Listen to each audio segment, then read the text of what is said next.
Friends, welcome back my YouTube channel. If you want to watch the super hit movie The World's End in full HD, then first of all, give this video a like. And if you are visiting our channel for the first time, then subscribe to this channel. The name of the movie we're going to discuss in today's video is The World's End. So we will give you information about how and where you will get to watch The World's End film officially. Apart from this, we will give you a detailed look at the pre-production, post-production, budget, box office collection and filming of this movie.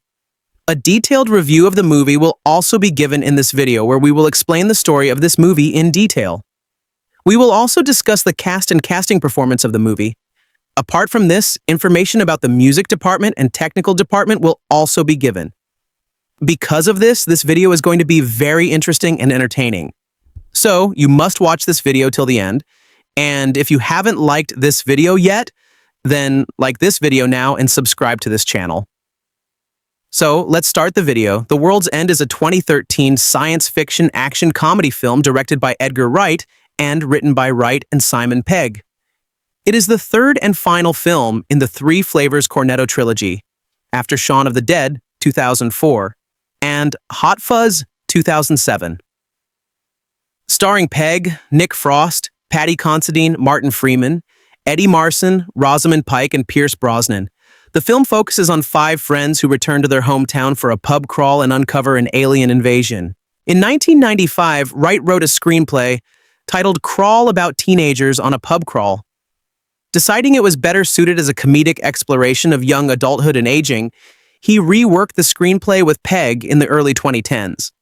The film was produced by Relativity Media, Big Talk Productions, and Working Title Films' principal photography began on 28th in September 2012 and lasted until that December, with filming locations including Elstree Studios, Letchworth Garden City, and Welwyn Garden City.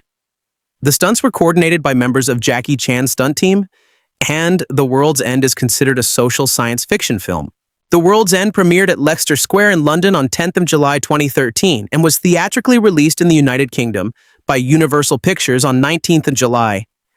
Its release in the United States by Focus Features followed on 23rd of August. The film received positive reviews with praise for the screenplay, performances of the cast, humor, and direction. It won Best British Film at the 19th Empire Awards and was nominated for Best Comedy at the 19th Critics' Choice Awards. The World's End grossed $46.1 million worldwide on a budget of $20 million. Plot: Gary King, an immature 40-year-old alcoholic, decides to recapture his youth by contacting and inviting boyhood friends Oliver Chamberlain, Peter Page, Stephen Prince, and Andrew Knightley to complete the Golden Mile, a pub crawl encompassing 12 pubs in their hometown of Newton Haven.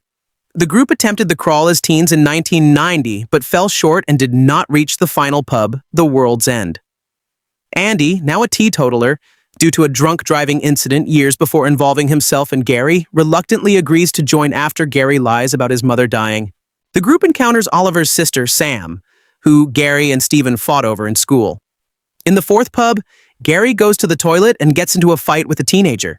He knocks his head off, exposing him as an android. Gary's friends encounter several other androids and fight them off. They realize androids, which they dub blanks, have taken over the town. Gary urges continuing the pub crawl to avoid suspicion. They bump into Sam once more, and she, Gary, and Stephen fight blank versions of Sam's childhood friends, known as the Twins. Sam tags along, and Stephen is told by Basil, a local conspiracy theorist who has not yet been replaced by a blank, that the blanks are trying to build a galactic conglomerate, and that any humans refusing will be replaced with identical simulants. The blanks attempt to convince the humans to join their assimilation, unwilling to lose their humanity, and finding out that both Oliver and their old school teacher, Mr. Shepard, have been replaced, the group fights a bar full of blanks. Gary lets Sam escape Newton Haven.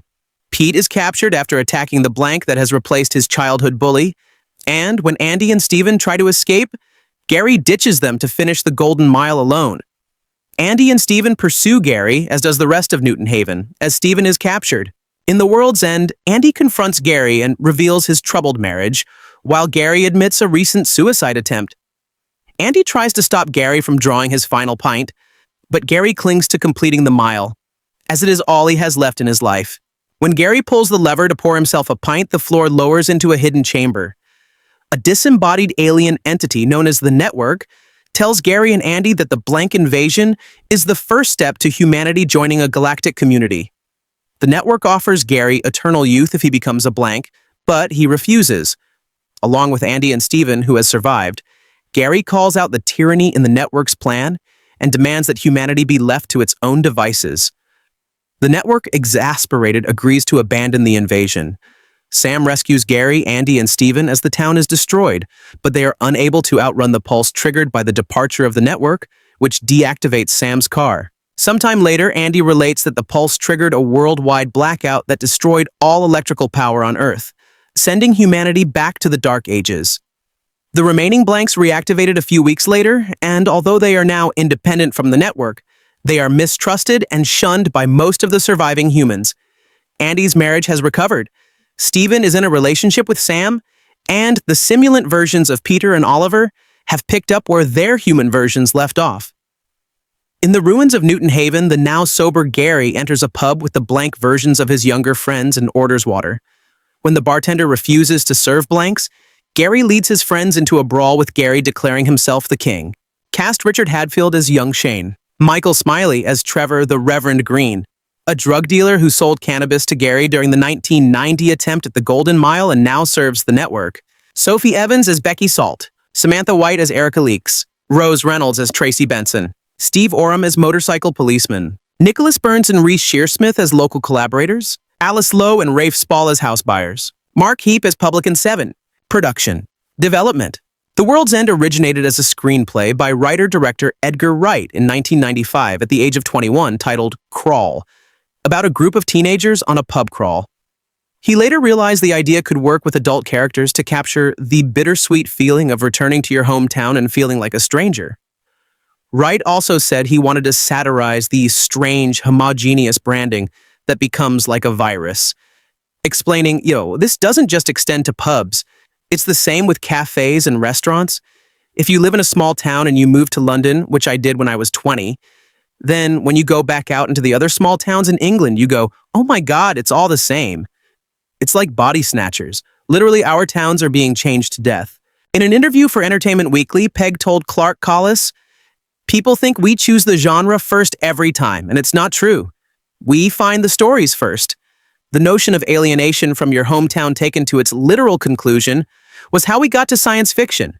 After the story was complete, Wright and Pegg examined a list of real pub names and tried to make them like tarot cards to foreshadow the events of the story.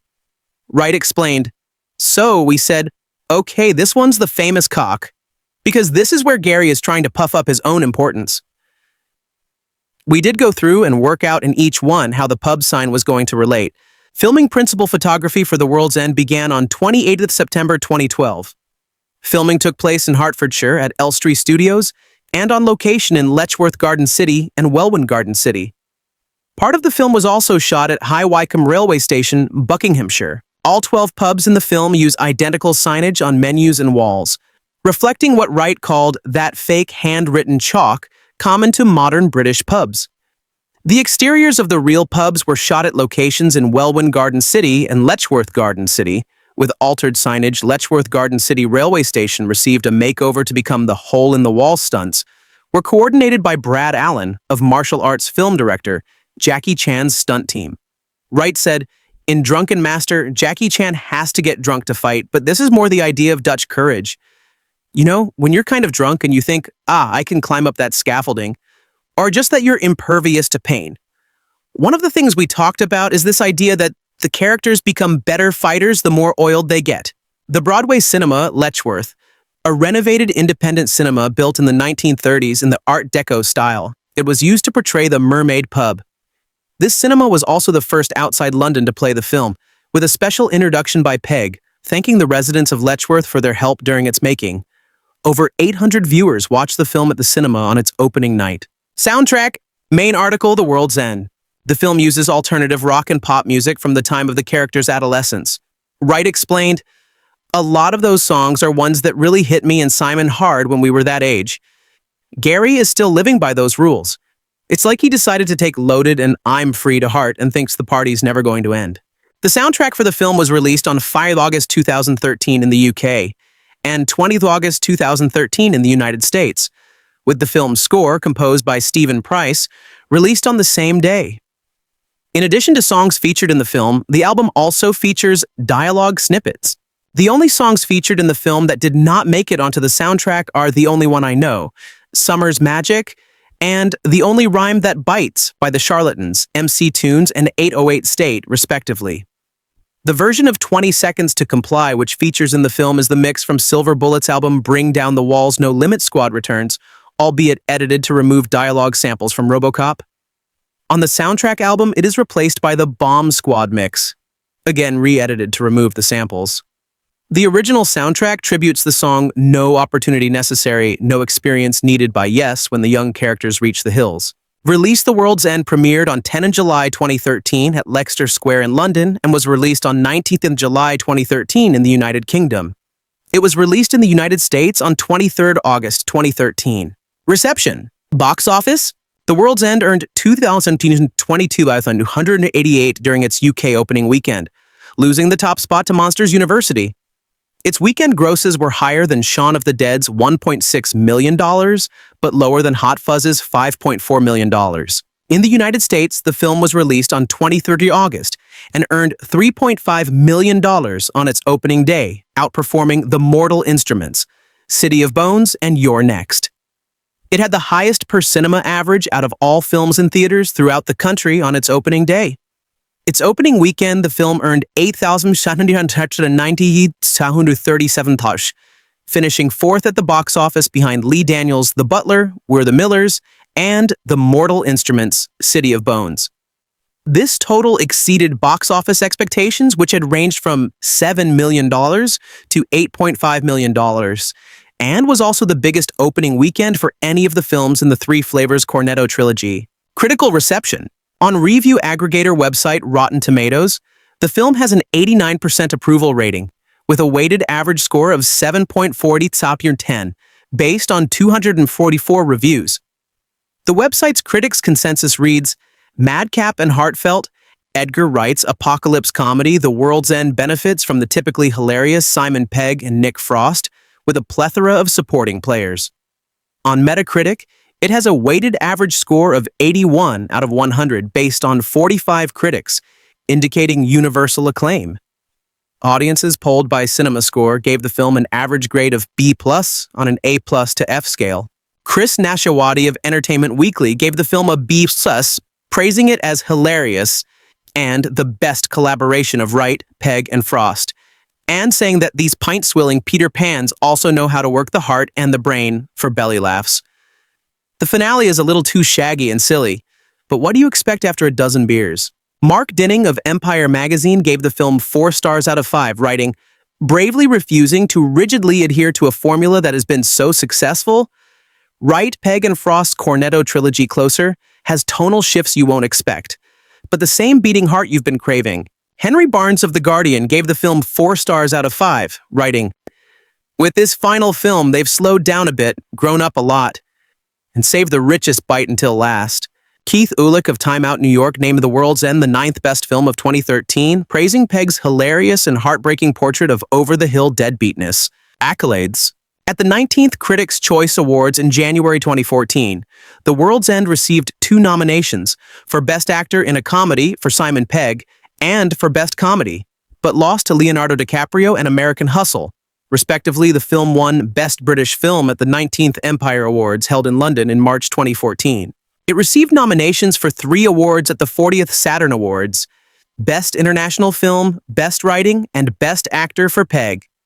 At the 2014 MTV Movie Awards, it received nominations for Best Fight for Simon Pegg, Nick Frost, Paddy Considine, Martin Freeman, and Eddie Marsan, and Best Comedic Performance for Simon Pegg. The World's End review Edgar Wright's new movie lands a double whammy of funny and clever. A good-natured sci-fi comedy of male midlife discontent that disproves the famous L.P. Hartley quotation. It is the present that is the foreign country, or rather the alien planet. And as we get older, we feel increasingly exiled from that homeland of the past where everything felt more vivid and real. This is the final part of the Cornetto trilogy. After Wright's zombie nightmare Shaun of the Dead and the mock action thriller Hot Fuzz, And he has saved the best for last, a distinctive comedy that nonetheless nods subtly to some filmmakers whose careers he helped to make possible, Joe Cornish and Ben Wheatley. As in the previous two films, The World's End features hopelessly immature blokes increasingly unsure about this frightening world. At one point, they're called man-babies or maybes. Working with co-writers and stars Simon Pegg and Nick Frost, Wright combines laughs with satirical comment on plasticky franchise Britain, with its chain pubs and identikit high streets, and on what happens when you suddenly feel old and wrong for the pop and consumer culture that digital media has made eerily ubiquitous. Watching this movie, I remembered Jeremy Hardy's comment on getting older. Young people look like they're wearing masks. And despite the cataclysmic nature of everything, the film somehow maintains a winning and indomitable cheerfulness. Pegg plays Gary King, a guy in his 40s who, as the Americans say, peaked in high school. He still has the same style, car, behavior as when he was a teenager, the same supposedly cool long coat and nerdy line and needling humor. A horrific cross between Neo from The Matrix and David Brent.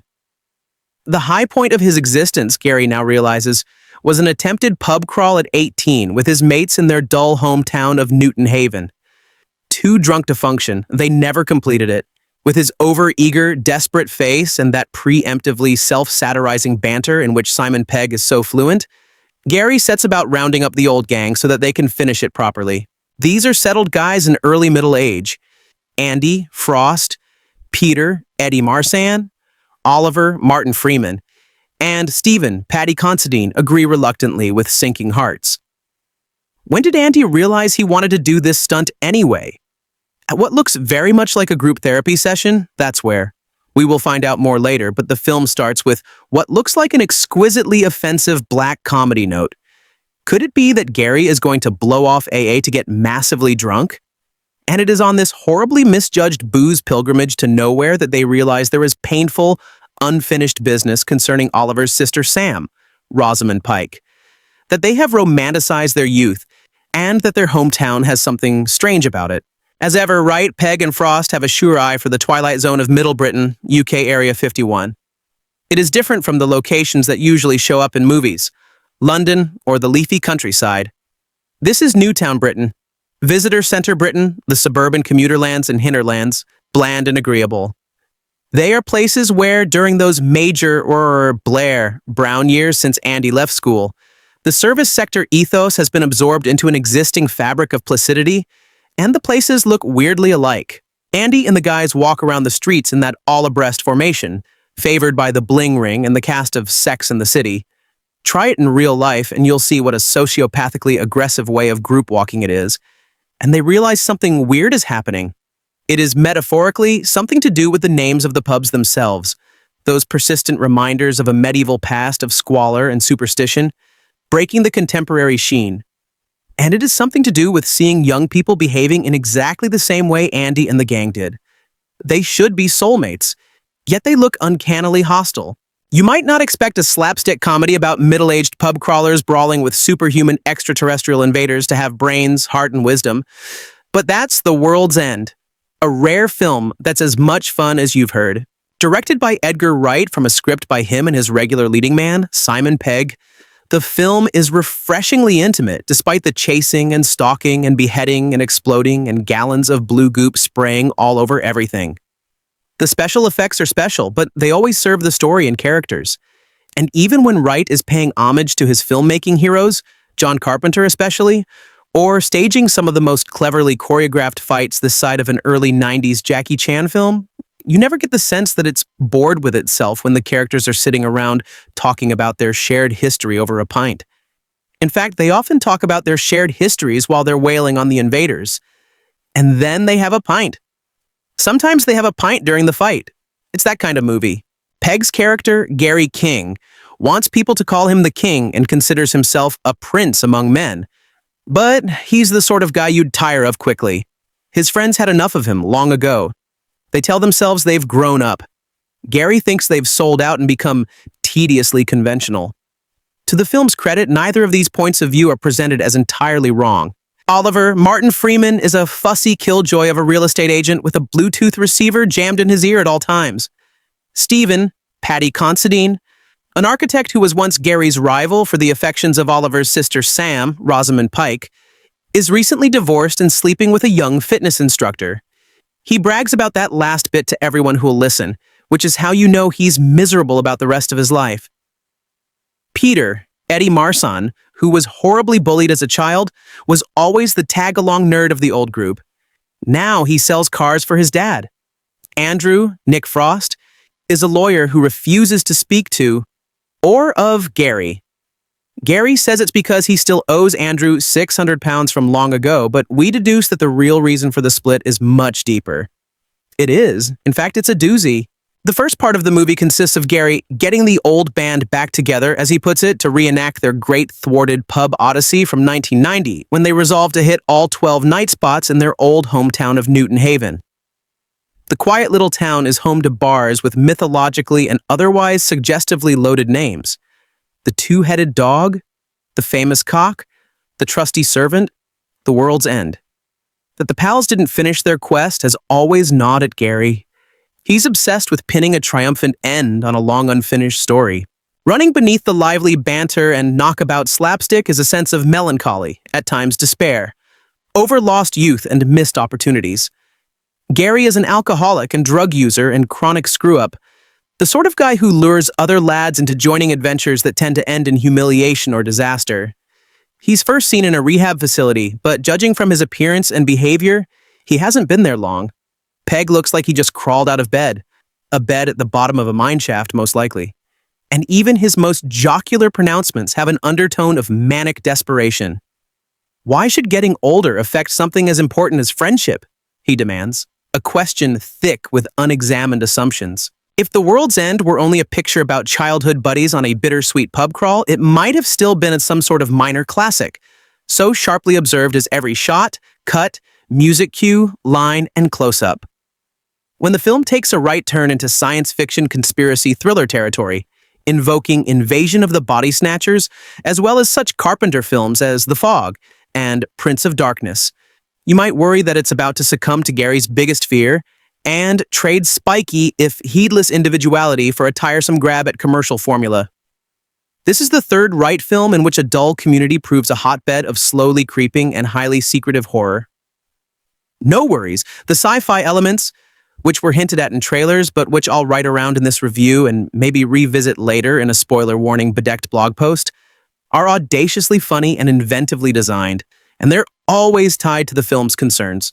Nothing, no matter how extravagant or surreal, is superfluous. Fears of assimilation and domestication and the loss of youthful fire are never far from the movie's mind.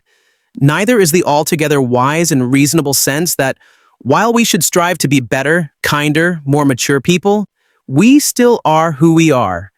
And if we cannot tolerate one another's frailties and treat each other decently, there's no hope for the species.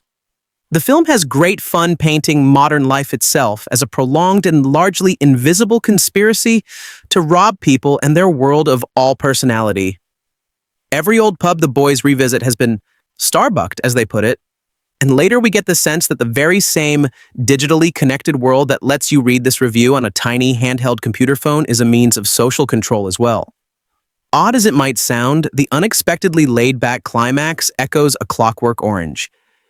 It conveys a sense that, while a totally safe and placid and perfect world might be attainable, it's not desirable and might in fact be a greater sin than any act that any individual might commit.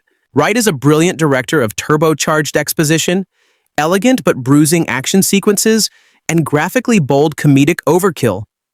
As in Shaun of the Dead, Hot Fuzz, and Scott Pilgrim vs. the World, even functional close-ups of beer being poured or ignition keys being turned are shot as if they were events on par with the Big Bang or the release of a new Kanye West album.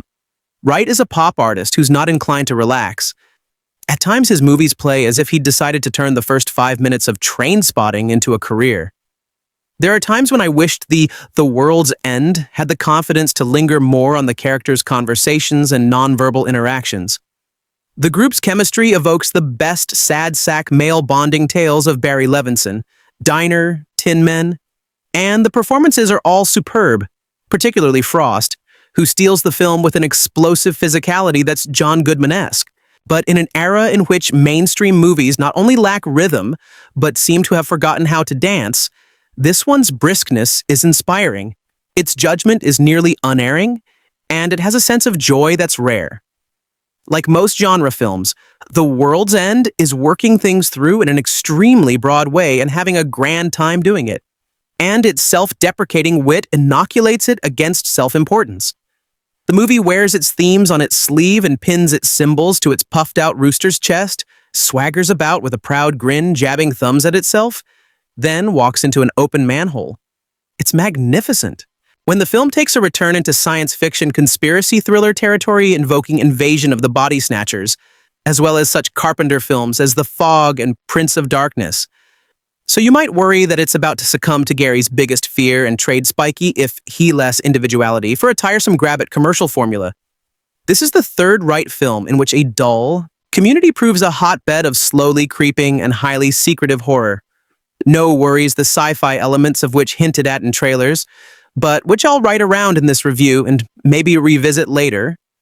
In a spoiler warning PD blog post are audaciously funny and inventively designed, and they're always tied to the film's concerns. Nothing, no matter how extravagant or surreal, is superfluous. Fears of assimilation and domestication and the loss of youthful fire are never far from the movie's mind. Neither is the altogether wise and reasonable sense that while we should strive to be better, kinder, more mature people, we still are who we are. And if we cannot tolerate one another's frailties and treat each other decently, there's no hope for the species. The film has great fun painting modern life itself as a prolonged and largely invisible conspiracy to rob people and their world of all personality. Every old pub the boys revisit has been Starbucks, as they put it, and later we get the sense that the very same digitally connected world that lets you read this review on a tiny handheld computer phone is a means of social control as well. Odd as it might sound, the unexpectedly laid-back climax echo A Clockwork Orange. It conveys a sense that while a totally safe and placid and perfect world might be attainable, it's not desirable and might in fact be a greater sin than any act that any individual might commit. Wright is a brilliant director of turbocharged exposition, elegant but bruising action sequences, and graphically bold comedic overkill as in Shaun of the Dead, Hot Fuzz, and Scott. Pilgrim versus the World. Even functional close-ups of beer being poured or ignition keys being turned or shot as if they were events on par with the Big Bang or the release of a new Aeon West album. Wright is a pop artist who's not inclined to relax at times. His movies play as if he decided to turn the first 5 minutes of transplitting into a career. There are times when I wish that the worlds and had the confidence to linger more on the characters' conversations and nonverbal interactions. The group's chemistry evokes the best sad sack male bonding tales of Fabry Levinson Diner Tin Men, and the performances are all superb. Particularly Frost, who steals the film with an explosive physicality that's John Goodman-esque. But in an era in which mainstream movies not only lack rhythm, but seem to have forgotten how to dance, this one's briskness is inspiring. Its judgment is nearly honoring, and it has a sense of joy that's rare. But like most genre films, The World's End is working things through in an extremely broad way and having a grand time doing it, and it's self-deprecating what inoculates it against self-importance. The movie wears its themes on its sleeve and pins its symbols to its puffed-out rooster's chest, swaggers about with a proud grin, jabbing thumbs at itself, then walks into an open manhole. It's magnificent. I do quite enjoy the combination of Edgar Wright, Nick Frost, and Simon Pegg. They have a certain knack for nailing a particular brand of comedy. A Britcom is a term I have seen to describe, although it isn't one I would use in telling a good story in the meantime. I might not have thought a Shaun of the Dead was the utter masterpiece that others believed it to be, but I still enjoyed it immensely. In fact, I can say that I have rarely seen a movie that has so successfully mixed the genres of hilarious comedy and genuine drama with such aplomb. Hot Fuzza might be my favorite comedy movie of this millennium. Though there was nothing about that production that I didn't like, from the style of humor to the gross-out moments to the sudden swerve to an action-packed finale, that was a film that I considered the masterpiece of the genre. And so we come to The World's End, the next in what has been dubbed the Three Colors Cornuto movies. I would imagine they will have to change it to the Cornuto Saga for the inevitable follow-up. Of course, Otherworlds, though, has a lot in common with the other two, but goes in a different direction by the conclusion. And I'm afraid it wasn't one that I really liked that much.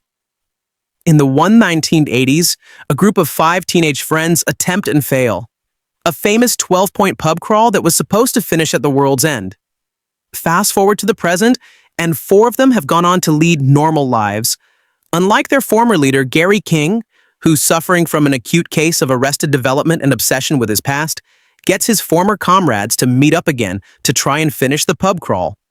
Despite numerous and acute objections, those various problems, anxieties, and unresolved issues between Gary, Simon Pegg, Peter, Eddie Marson, Oliver, Martin Freeman, Stephen, Patty, Considine, and Andrew, Nick Frost are quick to boil over.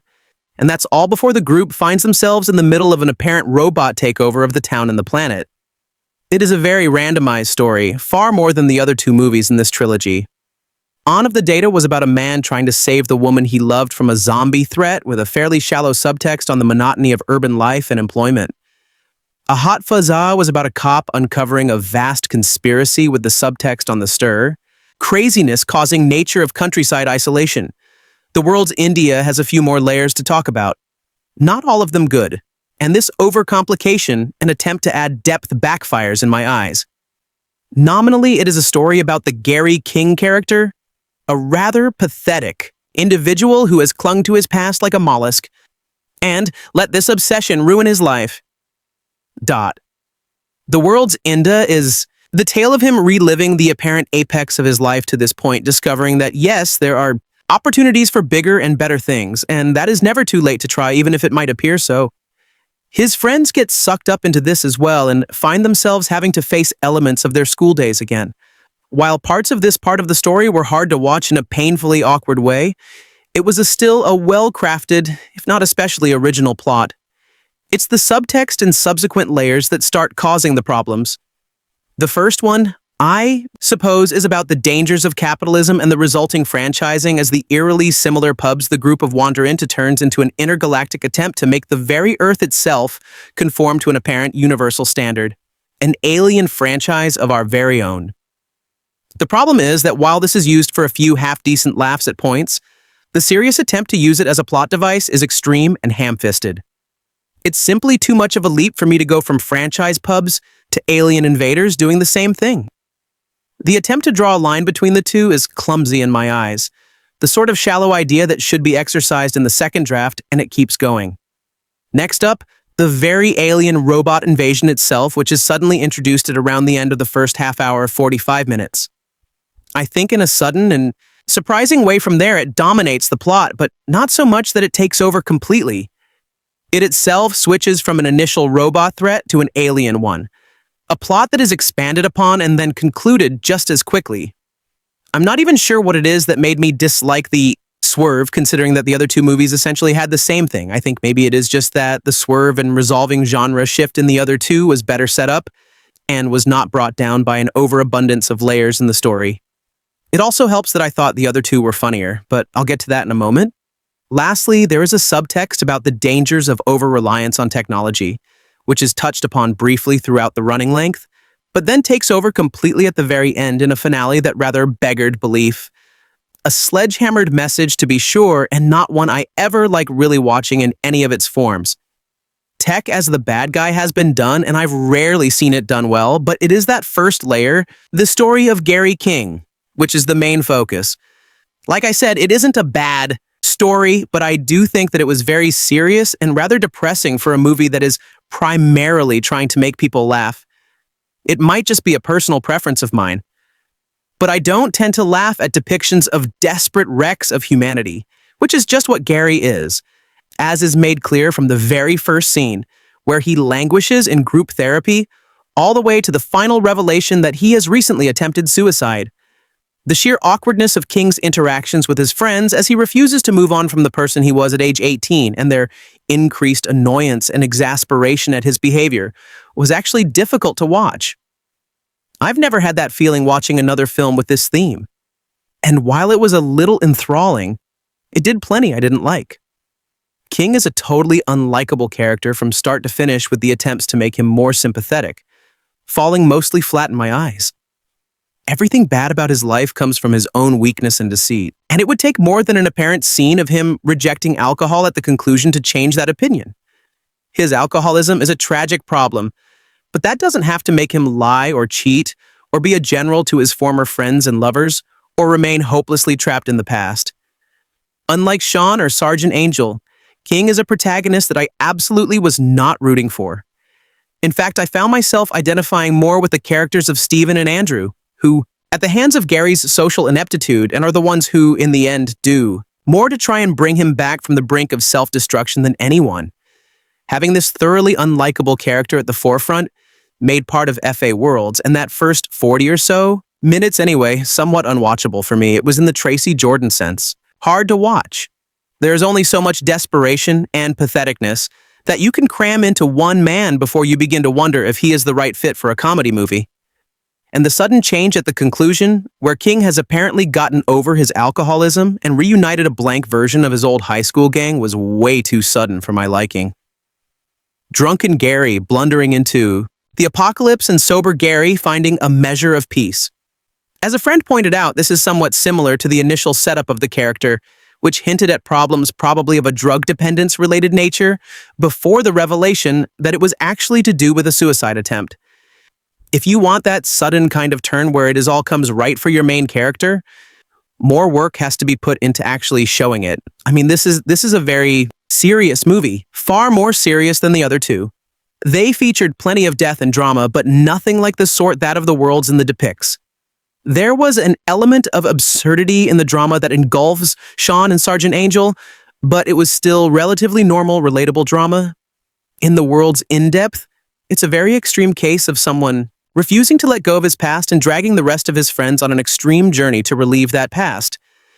You can mix drama into comedy, but you have to be careful not to go too far. Depressed or may become depressed, and depressed isn't fun to watch. It's an awkward smashing together of two radically different concepts.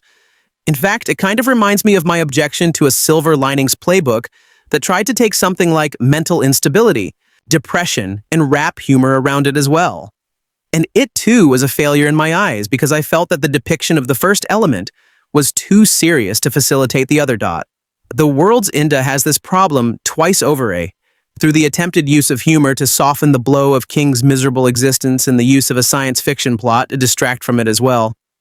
Something has to give, and I think it very much gave in The World's End. So, downbeat was this whole experience that I actually expected the entire robot angle to have been nothing more than a daydream by King One that he enters into in the bathroom, having been rejected by his friends as a method of escaping the lowest point of his entire life. The sort of fantasy where he is able to be the hero one more time. Such was the depressing nature of what was on screen that I wouldn't have batted an eyelid if that had been the case. Thought maybe it was just because I would prefer the zombie and cop drama genres, but I felt that the descent into the madness of such genres Xena the Worlds and was not done to the best extent possible. The swerve comes very, very fast in The Worlds, in a total gamesure. Unlike the previous two, which did a much better job of setting up the genre satire portions of the whole experience. I didn't really appreciate that. As you might know from my plot synopsis above, it feels very thrown together and tacked on. A strange addendum to the more serious story already in progress. There are other problems with the plot. There is a romance element that was mostly a failure in my eyes with the Sam character. On the face of it, it was just an extension of the reliving the past angle, but the bare traces of a romance subplot with the Stephen character wasn't really expanded upon enough to my liking. Sam turns out to be a bit of a nothing character, just someone for Gary and Stephen to compete for in an utterly childish and unrealistic manner. And then there is the various strands of the ending. The finale is a conversation with the alien overlords who are attempting to franchise Earth, but turns into a fairly damp parody of a conversation between an unruly teenager, Ray, as Gary so fervently wishes he could still be and an exasperated parent. Moreover, it is a scene, the climax of all that has happened, where the remaining group members talk to the disembodied voice of Bill Nah, who simply reams off exposition in an unsatisfying, straightforward manner. A few chuckles and drunken stumbling about, and that's it. The alien invasion plot introduced so suddenly is discarded off in an anticlimactic and sudden fashion, as the bad guys are simply convinced by the inebriated ramblings of the Gary and Dandrew to leave Earth. Such an underwhelming ending compared to the Winchester Siege Joe fashion of the Data and the Battle of San Farina Hot Fuzz is a disappointment. If you want to set up that kind of conclusion, go ahead. But the alien invasion story wasn't crafted, in my view, as a lead-up to such a finale, and it only gets worse. The very end, an epilogue that races through the exposition required to set up a post-apocalyptic wasteland, was laughably poor and underwhelming, the sort of tacked-on bad idea that I'm stunned ever made it to shooting. Something that would be more at home at the end of a subpar RPG than a comedy movie with a budget like this one. It was seriousness gone way too far. An attempt to install a sense of grandeur and epicness into a movie that had thus far been treading water, if I was being generous. That finale pushed it over the edge into outright dislike. For me, such was the ridiculousness on display. It wasn't a happy ending as much as Wright maybe tried to portray it as one with the various characters getting something that they want. The Earth is still in ruins and millions are dead. Forgive me if I'm a little too stunned to chuckle at the sudden appearance of a corner rapper, or applaud at the tiny bit of character growth that King shows if they had trouble deciding what kind of movie they wanted Other Worlds and it to be, or what to focus on. In particular, the finale was the very height of that, but much more than any other flaw that I could expand upon the worlds and subplot, simply isn't as funny or as fertile ground for humor as a Shaun of the Data or a Hot Fuzz. And that is a very, very big problem. Comparisons between the three are not unfair, given the similarities in cast and crew. And in terms of story, plot, and setting, At the World's End is falling way short. It also feels very long. It's 10 minutes longer than a Shaun of the Dead, and 10 minutes shorter than Hot Fuzz, but boy does it feel different to that. Every scene seems like it lasts a few minutes beyond what it should. The fight scenes are too long. The exposition scenes are too long. The entire first act is way too long, and then the epilogue is too short. The pacing is off here, and that seriously affects the amount of humor that they are able to throw at the audience. When things are dragging, your audience isn't going to laugh as much, and too much time here is spent on the maudlin and the depressing. I don't want to call it a total write-off mind. Some elements of this multi-layered approach work a bit, and as a satire of the 1,950 styly bodies naturist sci-fi films, I think it does an okay job. Some of the aspects of reliving the school days work a little bit as well, with each of the four friends facing a different issue that they were never able to really resolve properly in the 80s. But ultimately, it all falls a little flat. Simon Pegg is Gary King, and he plays him quite well. The character's role as a protagonist and the way the film tries to frame him as a sympathetic individual was my problem, not the performance, which is quite good. Of course, it is big, so of course it was going to be good. I do think that he is fairly typecast. He tends to get stuck playing socially inept characters, with Gary King simply being the worst offender, but he can play that type to a T. Pegg is able to play all of the awful sides of King's character, from his blaster, his obsession, and his finale breakdown. Pegg's King is a fool, but one that at least engenders a degree of pity.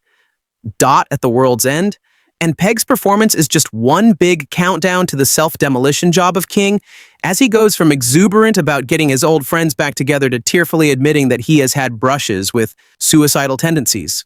Pegg gives a very good simple performance as a man who thought that he had everything to live for when he was 18, and grieves for all of the disasters that have happened to him in between.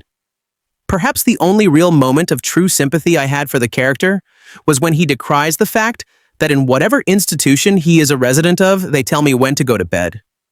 Me, the sort of well-acted and clever line that illustrates the inner turmoil of Gary King to the utmost of Pegg's ability, and The World's End is full of brief little glimpses of hidden brilliance like that. And Pegg is just the beginning of a small but generally very solid cast. I liked how Nick Frost was a little out of comfort zone for a large part of this movie. No longer just Begg's bumbling sidekick, but someone who is actually opposed to him and does so with brilliance.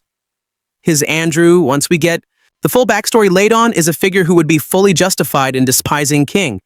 And Frost's performance is that of a man who knows this acts out that he does so, but just doesn't have it. In him. He has the building rage underneath, but at the end, he tries to save Gary King. And I think the audience can understand why, at least to an extent, Andrew is the good friend, the kind of person that Gary thinks or wishes that he could be. From the icily delivered put-downs in the early part of the cruel to the dressing room confrontation to the final slur discussion with the aliens, I think Frost might actually outshine Pegg on the acting front in this movie. The other three members of the group have reduced focus, but still managed to make the most of it. Obviously, Considine is the major player of those three, getting a bit of a romantic subplot and lasting to the end.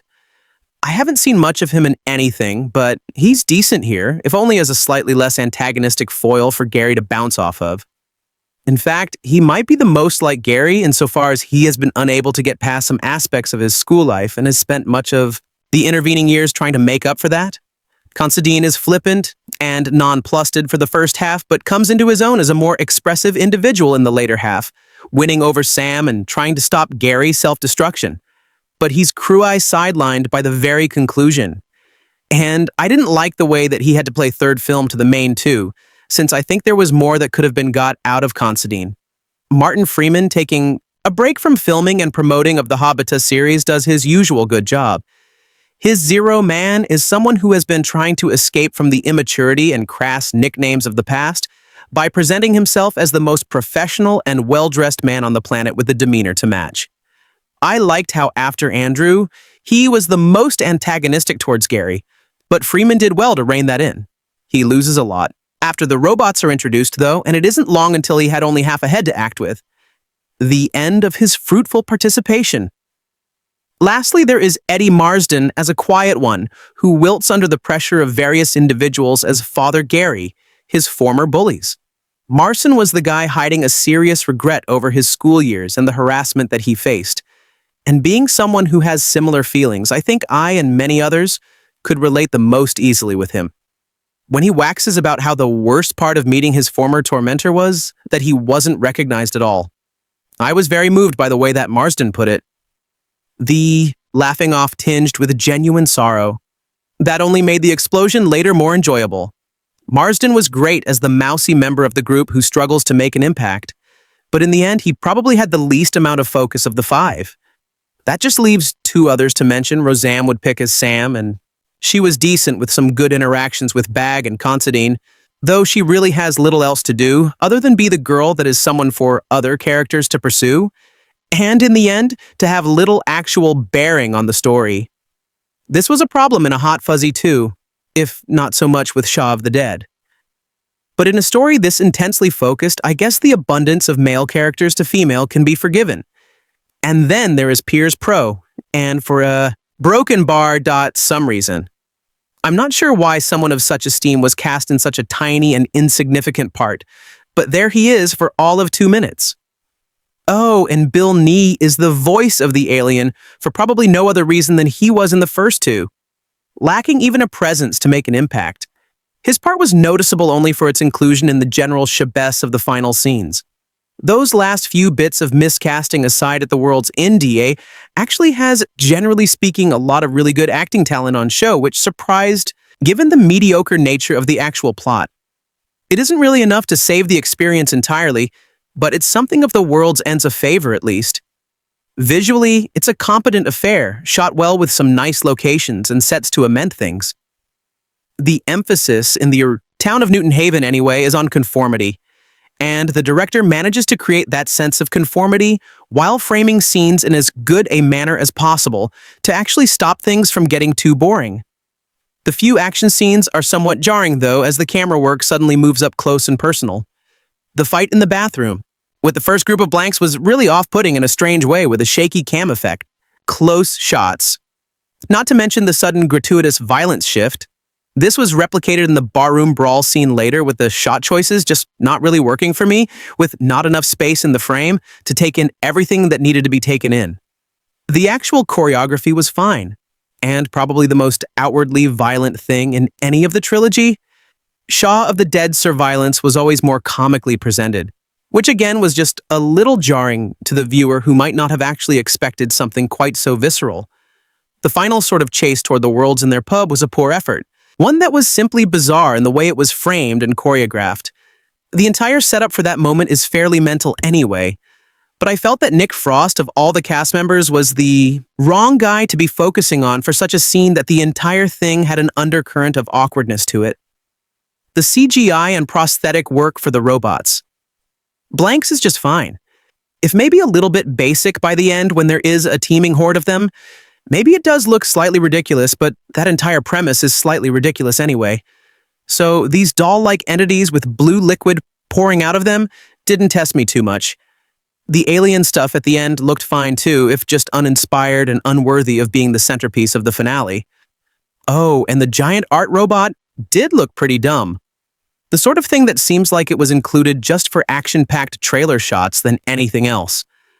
There are some good visual moments. The tie-ins between the group's current trip through the town and their adventure in their teenage years are generally effective.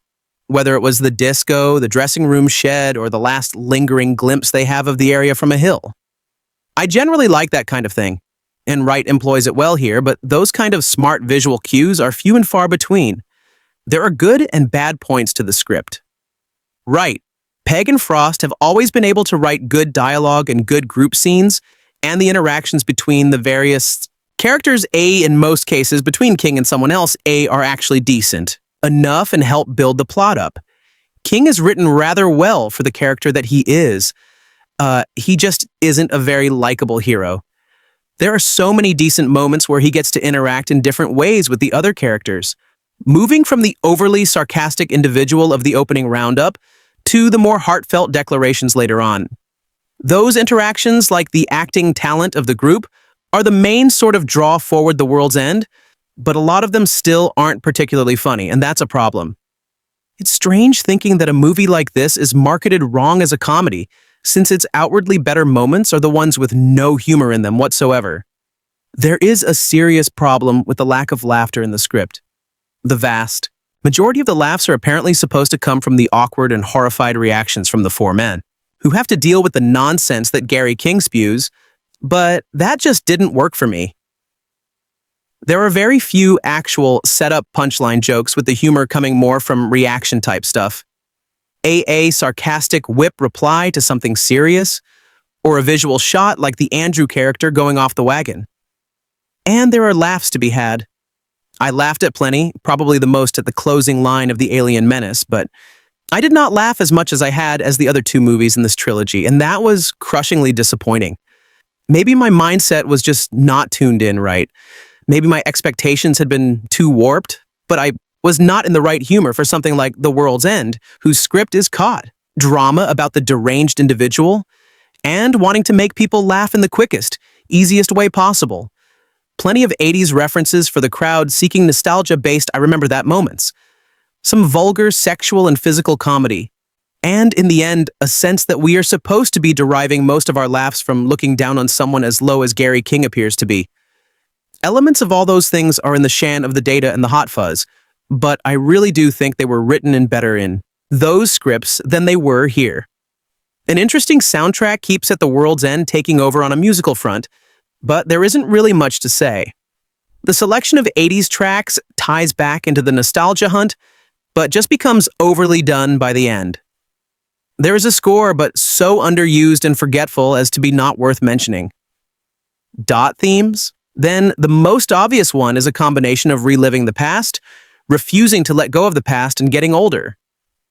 The central concept behind the whole Gary King character: he clings to his glory days and stubbornly declines to even consider any kind of personal growth. Reveling in the sudden return to that kind of life in the opening half hour. The jacket, the sunglasses, the apparently incredible lack of self-awareness, it's all there. Gary sees in his previous life the only thing worth living for. Looking back on the failed pub crawl as the crucial moment of his life, uncompleted all that he has left to live for and remember fondly. Such an attitude is obviously influenced by a chemical dependence and is just devastating to see from an audience perspective as he struggles to even consider that there might be a life outside of remembering himself at age 18. He goes through all of the past emotions at the early part of the crawl, reamying Sam, the fights, the drunkenness, as if in the event of him actually finishing it, he'll be able to right the ship and have a more positive life. The life that slipped out of his fingers when that pub crawl was abandoned? That effect is also there for the others, just to a far lesser degree. Stephen has been unable to let go of his feelings for Sam and clearly has a bit of an obsession that has driven him in some respects in the rest of his life. The return to the village allows him to reconnect with that character. Andrew was a completely different person in his old days, a drunken, uncontrollable, loud, and briefly turns back into that person, but does manage to reject him a bit. In the end, Oliver had to deal with a snarky nickname and a lack of respect, and has to try and face those things again after he has become a modicum of professionalism. And Peter, once and still the wimp, faces past bullies, seeking a way to undo some of the torment he went through as a younger man. Being stuck in the past is portrayed as an overwhelmingly negative thing. But for Gary, who seems incapable of getting older emotionally, the apocalypse and the strange circumstances allow him a chance to remain in the past. In a sense, being the leader of a blank version of his young friends. That this is framed as a positive seems a little strange considering what has gone on before. But if this is what it takes for Gary to be happy, then so be it. Then there is a twin theme of conformity and so-called franchising.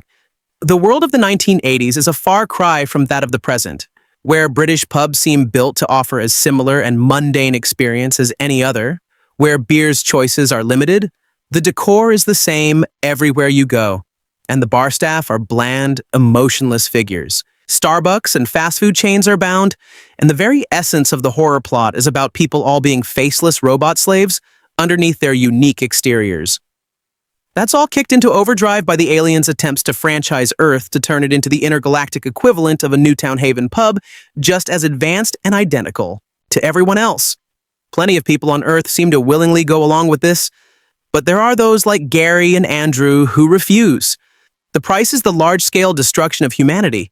With the group's drunken breakdown just a microcosm of the large devastation, they take on the unmandated role of representatives of humanity, a drunken ones at that, and decide that it is their species' best interest to reject conformity and franchising, though they do so perhaps without the requisite knowledge of the price they will pay for doing so.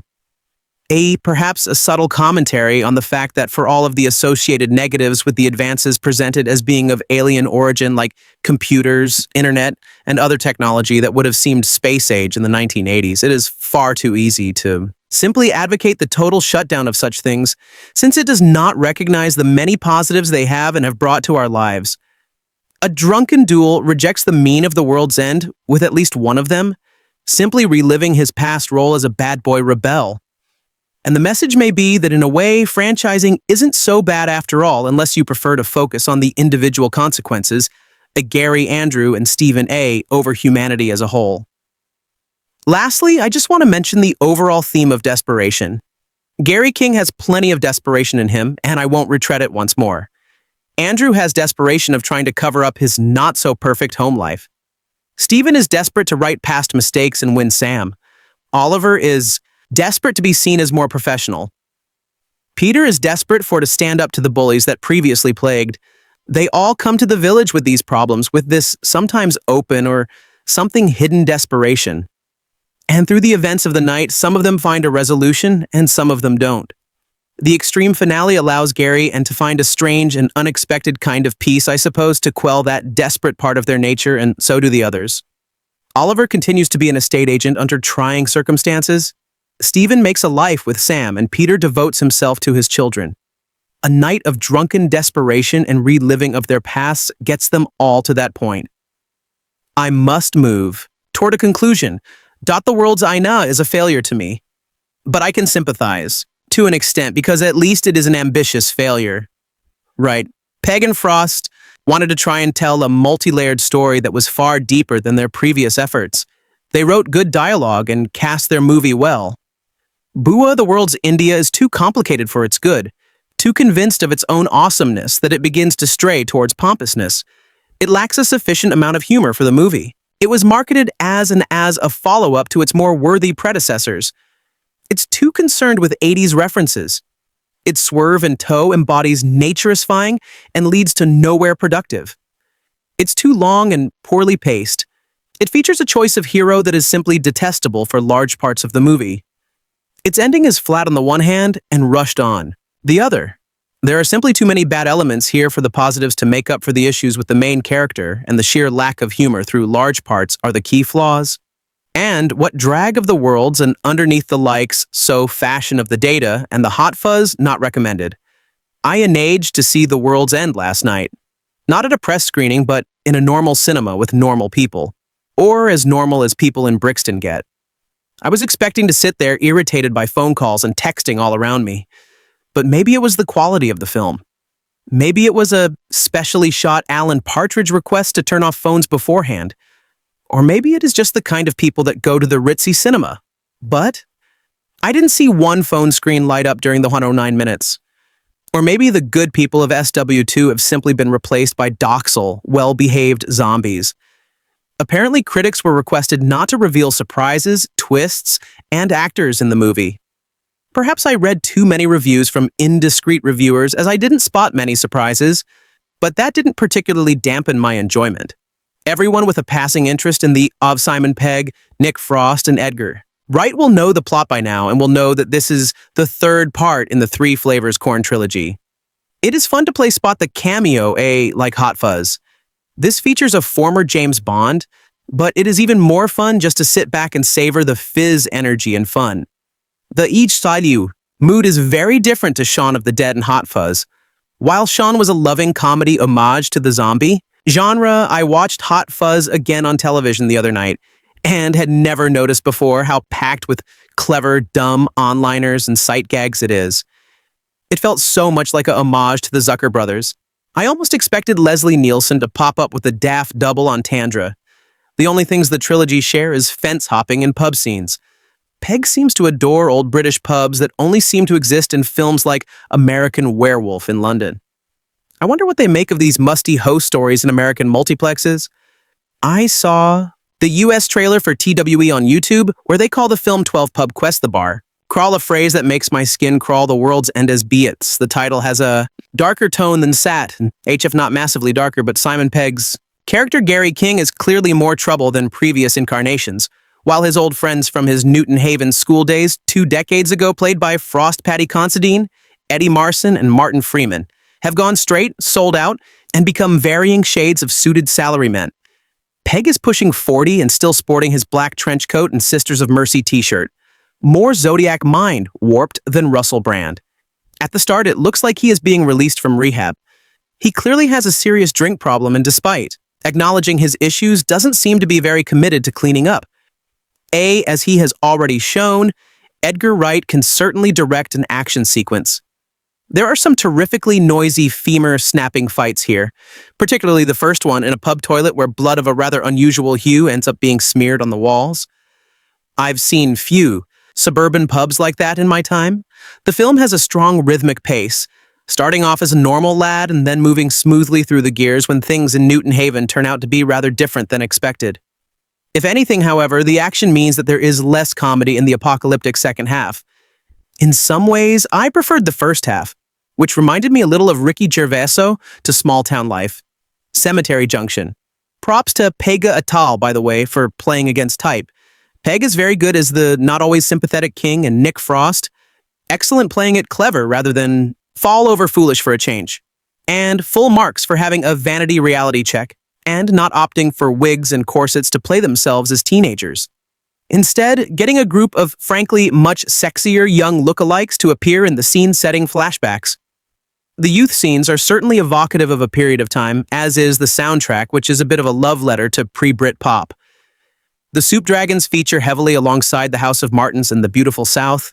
The World's End is smart, funny, and frequently spill your popcorn hilarious, and retains a distinctly English sensibility that I hope will travel.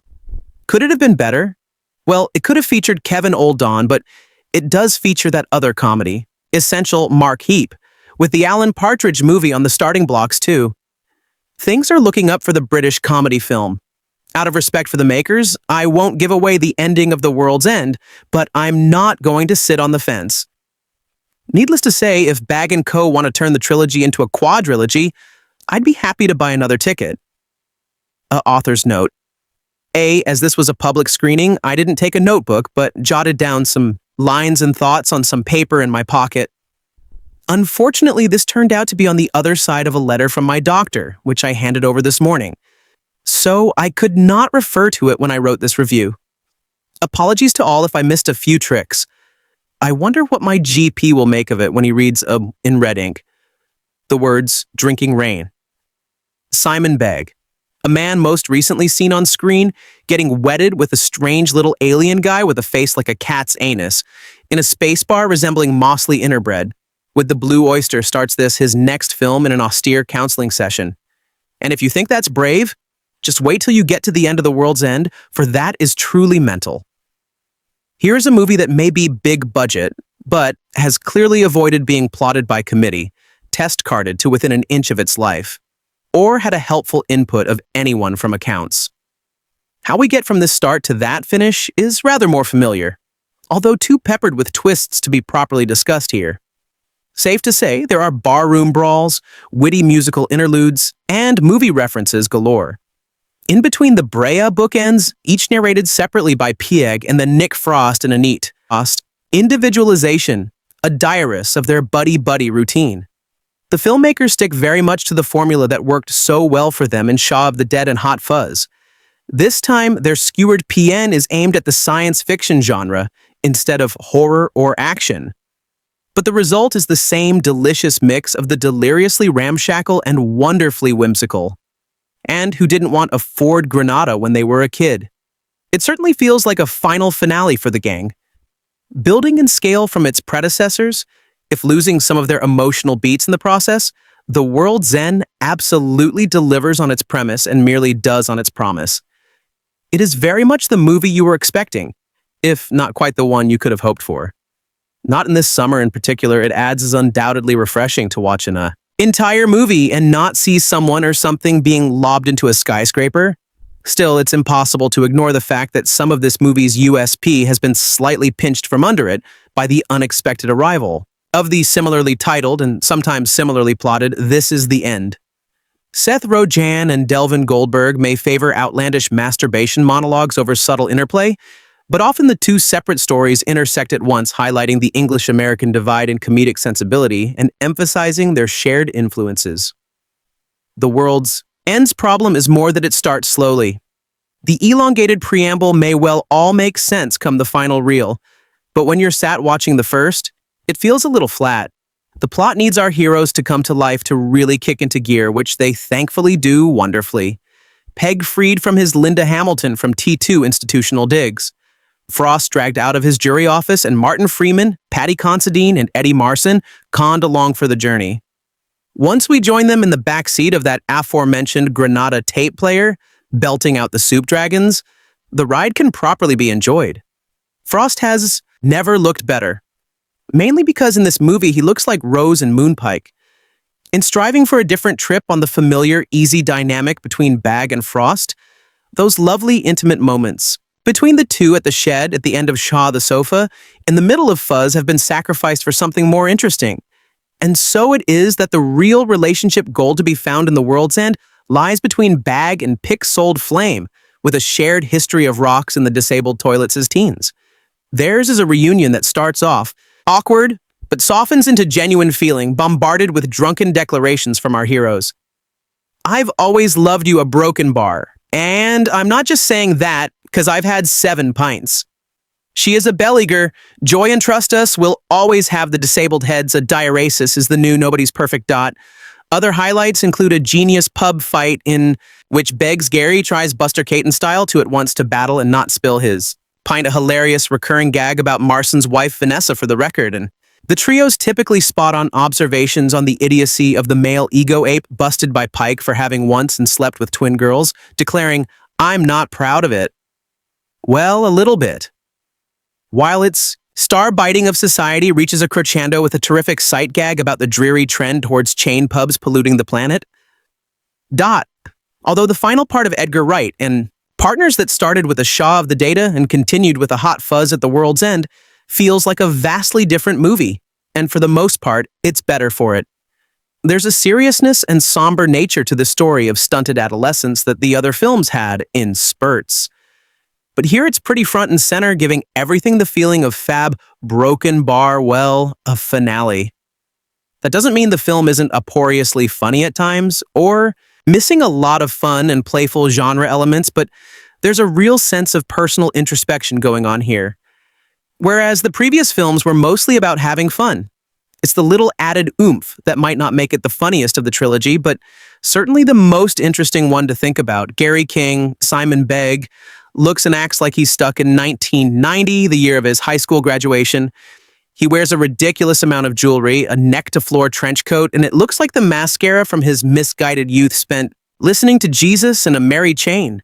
Besides, never quite washed off, if he even baked at all, he's a boorish lout who's been in and out of rehab, but thinks he's still the charming life of the party despite never once accomplishing anything of merit, and constantly driving all of his best friends further and further away. Gary, in a fit of nostalgia, manages to sweet-talk his best mates from high school to help him finish the one thing he selfishly regrets he could never finish, the 12-pint Golden Mile pup crawl in their sleepy suburban hometown of Newton Haven. There's Stephen Paddy Considine, a sweet, good-natured contractor who was always the victim of Gary's rigorous efforts to steal girls away. Oliver Martin Freeman has become an uptight Bluetooth headset sporting real estate broker. Peter Eddie Marson has become a mild-mannered car salesman. Then there's Andy Knightley, Nick Frost, Gary's former best friend, who wrestles constantly with his love and hate stemming from an incident that left Andy high, dry, and on the road to sobriety and adulthood that Gary can't seem to find his way to. They start the night just fine, but a few points in end quicker than you can sill Westworld or Step for Wives.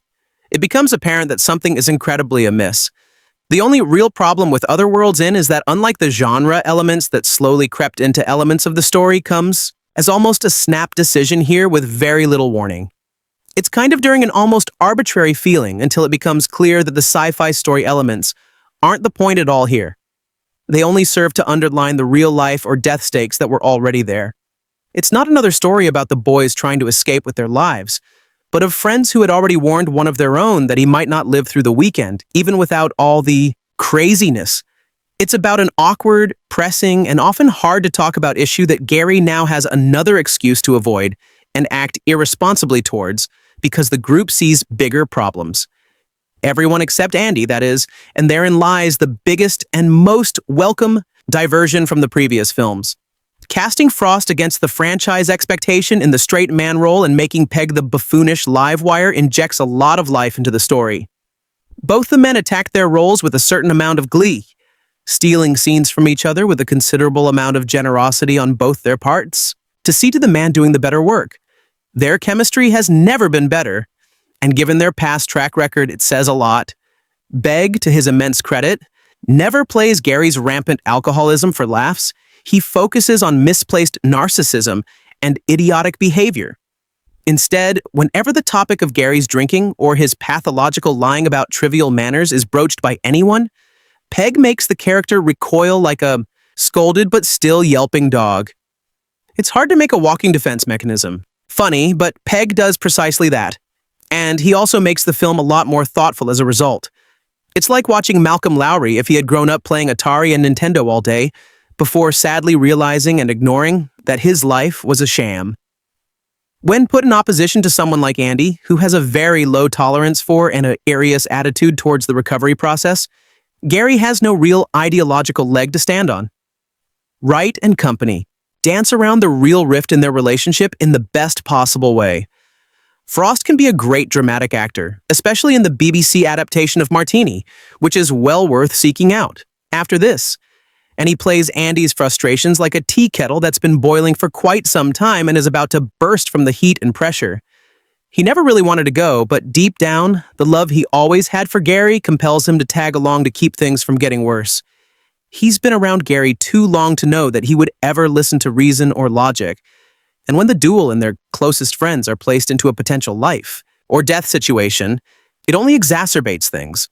Wright and Pegg still maintain the same motif of heroes facing off against cultish villains, bent on rampant destruction of personal liberties in the name of the greater good.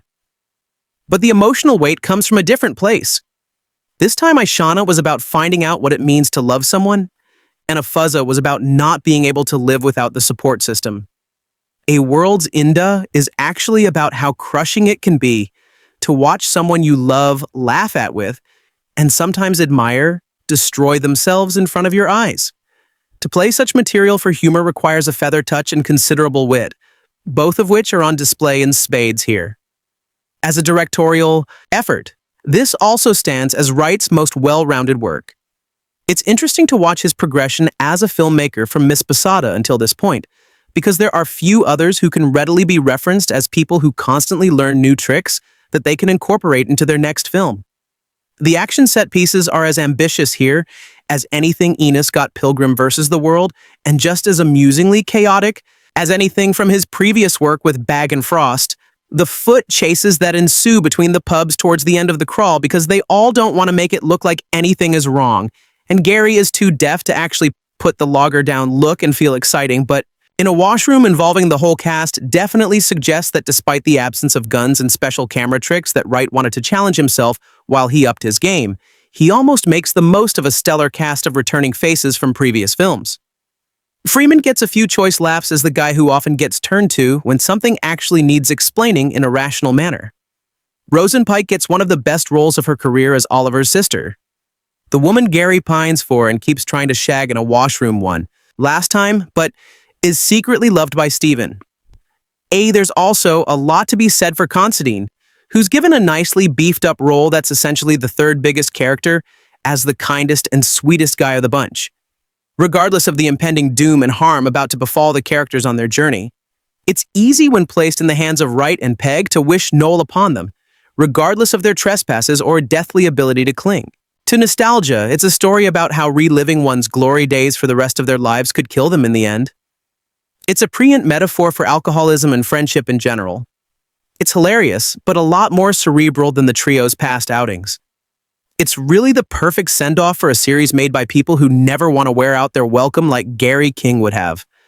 The World's End is the unofficial third entry in a trilogy of seemingly unrelated genre parody movies done by Edgar Wright, Simon Bagg, and Nick Frost.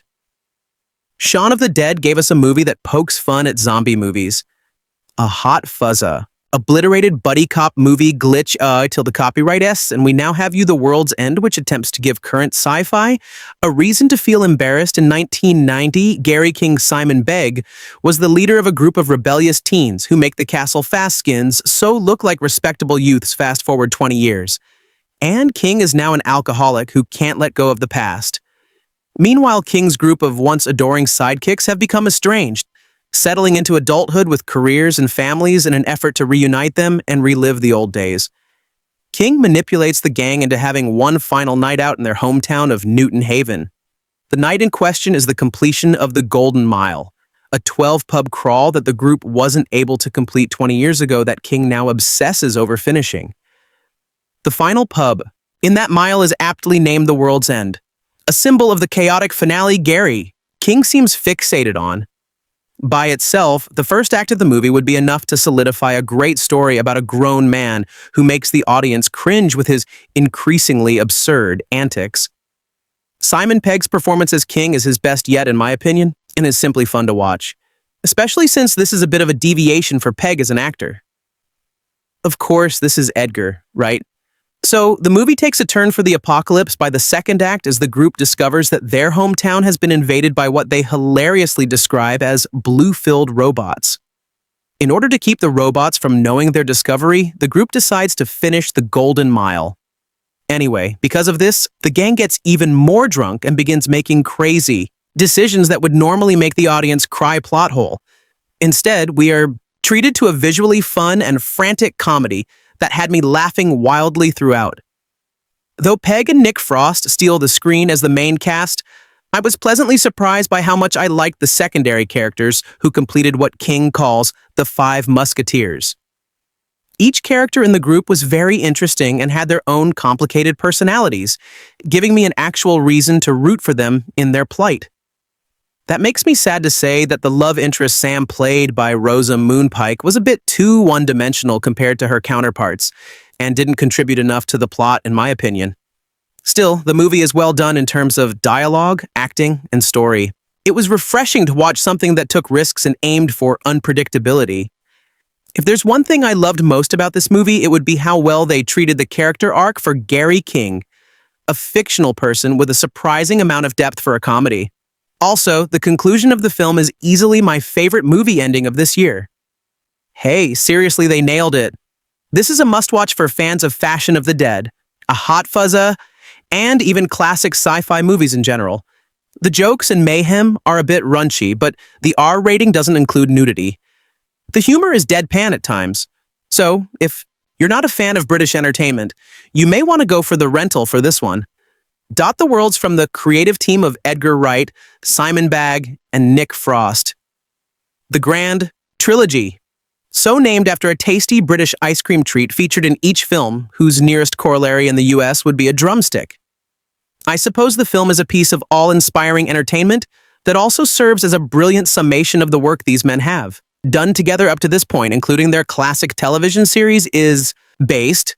They managed to take the thematic meat of each previous film. It's a trilogy of tone and theme, not narrative, and combine them all in one giant, hilarious, and heartfelt pot. As Carl Weathers might say, baby, you've got the stew going. The Wright, Pegg, Joss Frost collaboration has been defined by a handful of traits: seamless editing, immaculate structure. Each movie operates like something of a cinematic palindrome, where each line of dialogue and visual cue set up in the first act is called back to or paid off by the third in a deft blending of genres often mistaken for spoof or parody. Aeon of the Data is a zombie film much like a Dawn of the Data, and The Hot Fuzza are a buddy cop film. The Wild Lethal Weapon, or A Bad Boy's Eye. Eye and the work they've accomplished is much more Moria, an American werewolf Finn and airplane. At their latest, A Hybrid Night Out with the Boys Alien Invasion picture is in many respects their best work, yet the film combines mature character work, brilliant, action choreography, and some genuinely heartfelt messages while maintaining a consistent level of hilarity that all other comedies should aspire to. It's the story of a pub crawl slowly taking on cosmic import as the men involved realize their town has been replaced by blue liquid filers of those they used to know, all in the service of an alien invasion. And while the method of delivery remains much the same, pay attention to the opening prologue that basically lays out the structure of the entire film, as well as a discussion over one character's total status slightly later on that forms the basis of the film's epilogue. There's a depth of feeling and whole series of complicated emotions at the core of this picture that make it feel like something new. You can tell Edgar Wright is in fine form from the get-go with an early overhead shot of a morose support group meeting, framed like a Busby Berkeley musical, firmly placing us in the headspace space of Fatha World main character, Gary King, played by Simon Pegg, and his perpetual reluctance to stop the party. Gary is the most lost of any Wright, pegged protagonist completely obsessed with the house days of his youth. Specifically, a failed pub crawl with his four best mates Andy, Peter, Stephen, and Oliver, played by Nick Frost, Eddie Marsan, Paddy Considine, and Martin Freeman, respectively, that he considers the pinnacle of his life. Staring down a shamble of an existence at the precipice of middle age, he corrals the gang back together against their better judgment to return to their sleepy hometown of Newton Haven, home of Britain's first roundabout. Yet another in a clever cavalcade of circular imagery that hearkened to the trilogy's completion, as well as our characters finding themselves right back where they started and finally complete the Golden Mile, a stretch of 12 points over 12 pubs that proved so elusive in the past. From the way he's dressed impeccably, Nines Goth, replete with the Sisters of Mercia t-shirt and chest tattoo, to the mixed tape he's held onto in the intervening years, Gary has dug in his feet and gone full Gatesby, happily being born back, ceaselessly into his past. And to further complicate what Wright and Pegg Frost are saying here, it kind of works. Although his childhood friends attempt to stage something of an intervention early on in the pub crawl, their trip works as regression therapy with Gary as their sublimely unbalanced therapist, lapsing into their old roles and routines with each subsequent pint. They've nailed the slippery slope of a long night of drinking here with our protagonists, and by proxy, their plans, reactions, and discussions becoming slowly more slurred and incoherent as the night goes on. It also helps that the cast has absurdly strong chemistry. Marsan is adorable. Freeman is charmingly uptight. Considine manages to be stalwart and sad sack often in the same scene. And Rosamund Pike helps bring out many of these traits when introduced into the plot as Oliver's sister Sam. But the real Gary at the outset, their cinematic coupling is such a comfortable one. One fashion of the Dead's subtle jokes is that the romantic aspect is much more about their Sean and Dead characters than it is about Sean winning Liz, back-putting them at odds chafes against. Slowly see how broken Gary has become in the past 2 decades, culminating in the revelation that he recently was admitted to hospital for attempting suicide, and just how much. Shaped by the havoc wrought by Gary in their youth, it allows for the slow reveal of how much these characters mean to one another, with both Bagg and Frost delivering the best performances of their careers as the puns stack up and slowly chip away at their emotional defenses. That gets us to the meat of what this trio has done with this film. There are some surface-level similarities that connect these 3 films. Failed fence-jumping attempts here, 5 usage of a noisy arcade game there, but where they truly intersect is in their messages. Doton of the Data and The Hot Fuzza are both films about taking personal responsibility for what's gone wrong in your life and taking the necessary positive steps towards correcting it, and the transformative power that friendship affords you in such situations. At every film center is this warm, gooey humanism. Even as their worlds slide into pure chaos around them, despite his decision-making being rash and his lesson being learned in the wake of the death of nearly all those around him. We still love. Angel and Danny Butterman are basically embracing the fascistic overtones of the buddy cop formula in as politer and British of a manner possible, mind you, in order to find happiness in their lives. We love them for it. In The World's End, as I mentioned earlier, Gary King's friends try to stage an intervention and it doesn't take. Then the galaxy itself attempts the same, and is similarly rebuked when the grand designer behind this alien invasion speaks from above. While our characters are stuck in yet another visual loop and lays out their plan for bettering the human race, all of the thematic cards are out on the table. We're dealing with a galactic version of the Hot Fuzz's Neighborhood Watch Alliance, willing to get their hands a bit dirty in the name of the greater good if it suits their notion of what humanity's future should hold. Through a bit of clever wordplay, Gary, King of the Humans versus Gary, King of the Humans, reminiscent of Douglas Adams, we're left with a trio of obstinate drunks arguing for the whole of humanity and eventually wearing out our alien overlords so thoroughly with their bullheadedness and complete lack of logic that they simply pack up and leave the Earth. If there's a more perfect way to encapsulate this trilogy's love of humanity and its messy best than having an incorrigible drunk at his fingers in his ears and yell, "I'm not listening," at an advanced alien race until it decides it no longer wishes to invade us, I don't know what it would be. As always has been the case with the previous films, there's a definite cost.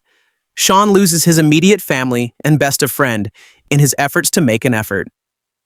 Nicholas and Danny have to give up their previous lives to begin their new one. Di's father goes to Gal. Nicholas rebukes the London PD's attempts to bring him back, and their old police station is completely destroyed. And here Gary has inadvertently triggered an apocalyptic event that has drawn the whole of humanity back into the Dark Ages. And it's through that apocalypse that Gary King finally begins to take personal responsibility for his life, attempting to atone for his not being there for his best of friends in the past. You can't live in the past, these films suggest. But like the zombified dad that lives in Sean's shed, or the teenage replicas that Gary King takes under his wing in this post-apocalyptic world, you can bring it along with you into the future. A useful message to keep in mind as the Wright, Pegg, Frost trio looks to the future with their collaborations. Happy to have made this amazing contribution to cinema together, but focused on creating something new instead of endlessly recycling the past. Thanks for watching,